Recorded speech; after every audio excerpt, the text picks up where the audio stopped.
Shalom, shalom, meus amados, bem-vindos de volta ao pré-encontro, nosso estudo 2 do pré-encontro. Vamos orar, vamos pedir para Deus nos abençoar. Pai, no nome de Jesus, que o Senhor nos abençoe nesse estudo, seja uma bênção, seja um tempo precioso, um tempo de crescimento, um tempo de preparação, ó Deus, para tudo aquilo que o Senhor tem para fazer nesse encontro. Abençoa os teus filhos, suas famílias, seus líderes, em nome de Jesus. Amém, Jesus. Amém. E aí? Fez o estudo lá, as perguntas, respondeu o questionário. Fácil, né? O questionário, só ler os versículos, está ali a resposta, mas é consolidador para você desse assunto. Na lição 2, vamos falar então do pré-encontro, dando continuidade a algo que começamos a falar no estudo anterior. O tema agora é o primeiro Adão e o último Adão, a morte e a ressurreição. 1 Coríntios 5, 15 e 22, estou trocando as palavras, né? Porque assim como todos morrem em Adão, assim também todos serão vivificados em Cristo. Assim como todos morrem em Adão, todos serão vivificados em Cristo. Vamos ver então qual a influência do primeiro Adão, né, que é o Adão, e o último Adão, que é Jesus. Bom, o primeiro Adão, Romanos 5,12 diz: todos fomos feitos pecadores por causa de Adão, portanto... O versículo é, portanto, da mesma forma como o pecado entrou no mundo por um homem, pelo pecado a morte. Assim também a morte veio a todos os homens, porque todos pecaram. Então a consequência do pecado de Adão foi que todos foram feitos pecadores. No 5,14 mostra que por causa da transgressão, Romanos 5,14, por causa da transgressão de um homem, todos conhecemos a morte. Está escrito lá: todavia a morte reinou desde o tempo de Adão até Moisés, mesmo sobre aqueles que não cometeram pecado semelhante à transgressão de Adão, o qual era um tipo daquele que haveria de vir. Isso pode parecer uma injustiça, porque todos pecaram e todos morrem por causa que um pecou. Essa expressão aí em Adão, todos morrem, né? Bom, vamos entender assim. Quando dizem Adão todos morrem, significa 100% da humanidade. Toda a humanidade em Adão se torna pecadora e morre.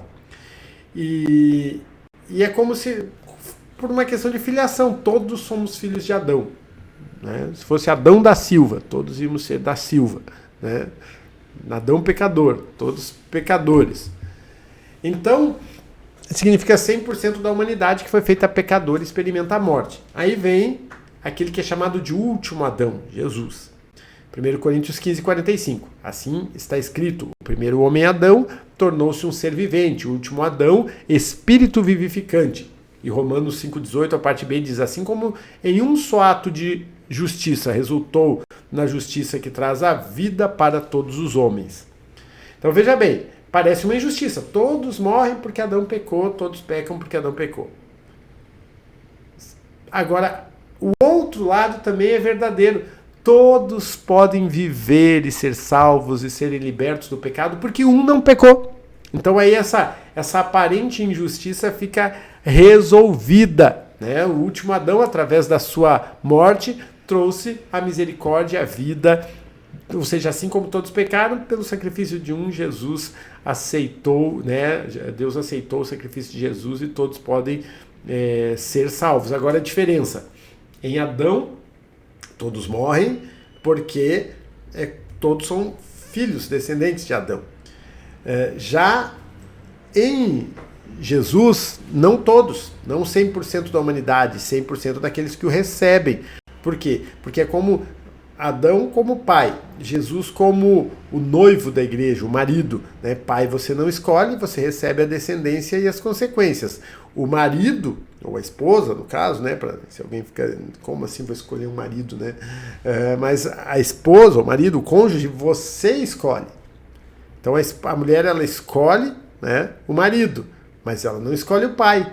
Assim é o que acontece conosco. Quando escolhemos Jesus, recebemos a vivificação, a salvação, o perdão. Então a expressão de Paulo, todos serão vivificados em Jesus, não se refere a 100% da humanidade, mas sim a 100% daqueles que o escolhem como seu Senhor e Salvador, como está escrito em João 1,12. Contudo, aos que o receberam, aos que creram em seu nome, deu-lhes o direito de se tornarem filhos de Deus. Tá? Então, o primeiro Adão influencia toda a humanidade de forma rígida e transforma todos em pecadores. O último Adão, Jesus, influencia todos os que, de forma aberta, o aceitam, o querem e são transformados em justos por ele. Tá? Então, a morte espiritual é uma coisa que todo ser humano passa. A vida eterna, pelo contrário, é para aqueles que optam, que querem receber Jesus nas suas vidas. Tá? E o que esse receber Jesus faz por nós? Primeira coisa, ele cala a ação do diabo. Tá? Do diabo. Nós estávamos na mão do diabo por causa do pecado. Jesus vai lá com seu sangue e nos compra. Não somos mais escravos do pecado e nem do diabo. Colossenses 2, 14 e 15 diz: e ele cancelou a escrita de dívida que consistia nas ordenanças em que nos era contrária. Ele a removeu pregando-a na cruz e tendo despojado os poderes e as autoridades malignas, né, fez deles um espetáculo público, triunfando sobre eles na cruz. Então, o escrito de dívidas que era contra nós, Jesus cancelou, perdoou, comprou por preço de sangue. E esse preço foi caro. 1 Coríntios 6,20 diz: vocês foram comprados por alto preço, portanto glorifiquem a Deus com o corpo de vocês. E 1 Pedro 1, 18 e 19 diz: pois vocês sabem que não foi por meio de coisas perecíveis como prata ou ouro que vocês foram redimidos da sua maneira vazia de viver que lhes foi transmitida por seus antepassados, mas pelo precioso sangue de Cristo, como de um cordeiro sem mancha e sem defeito. Que coisa gloriosa! Então, essa redenção ou resgate cancelou o argumento, cancelou a legalidade que o maligno tinha nas nossas vidas. Né? Portanto, agora nenhuma condenação há para os que estão em Cristo, que não andam segundo a carne, mas segundo o Espírito.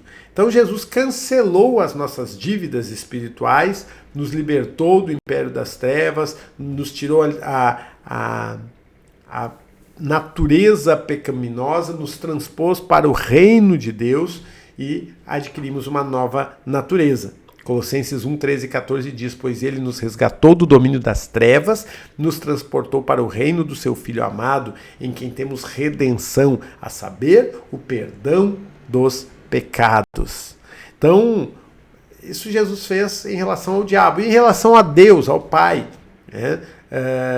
Ele nos fez parte dos salvos, nos fez parte, né, daqueles que são filhos de Deus, nos fez justos, né, diante de Deus. Então, Romanos 5,8 nos informa a grandeza do amor de Deus, dizendo que Deus demonstrou seu grande amor por nós pelo fato de Jesus ter morrido por nós quando ainda éramos pecadores. Né? E aí, o apóstolo Paulo fala: Jesus morreu por vocês quando vocês ainda eram pecadores. E aí no versículo 9 ele começa: muito mais agora seremos salvos de sua ira. Quer dizer, se antes não tínhamos nos arrependido ainda do pecado, reconhecido e arrependido, vivíamos no pecado, Jesus morreu por nós, muito mais agora que somos justificados, perdoados por ele, né? Então, eu era um pecador como filho de Adão, mas agora, unido em Jesus, sou justo. Então lembra que na última lição eu fiz você falar: sou pecador, agora eu quero falar que você repita: eu sou justo em Jesus. Através de Jesus somos justificados. E agora o que Jesus espera de nós? Ele espera de nós santificação. Viver uma vida para ele, santificada. Tá? 1 Pedro 1, 14 a 16 diz: como filhos obedientes, não se deixem amoldar pelos maus desejos de outrora, quando viviam na ignorância. Mas assim como é santo aquele que vos chamou, sejam santos vocês também em tudo o que fizerem, pois está escrito: sejam santos, porque eu sou santo. Hebreus 12, 14. Esforce-se para viver em paz com todos e para serem santos. Sem santidade ninguém verá o Senhor. Apocalipse 22, 11. Continue o injusto a praticar injustiça, continue o imundo na sua imundícia, contudo, continue o justo a praticar a justiça e continue o santo a santificar-se. E então agora você é santo. E quem é santo ainda peca? peca, né?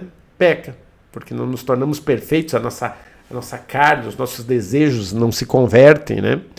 Mas o pecado na nossa vida agora já não é mais uma escolha, ele é um acidente, ele já não é um hábito, ele já não é algo... Né? Antes a gente pecava e ainda se gabava de ter feito, né? Ainda fiz isso, fiz aquilo, tal, se achava ainda, né? Agora não, agora o pecado é um acidente no nosso percurso, porque foi arrancada de nós a natureza pecaminosa, fomos regenerados pela palavra de Deus. Em 1 Pedro 1,23 diz: pois vocês foram regenerados não de uma semente perecível, mas imperecível, por meio da palavra de Deus viva e permanente.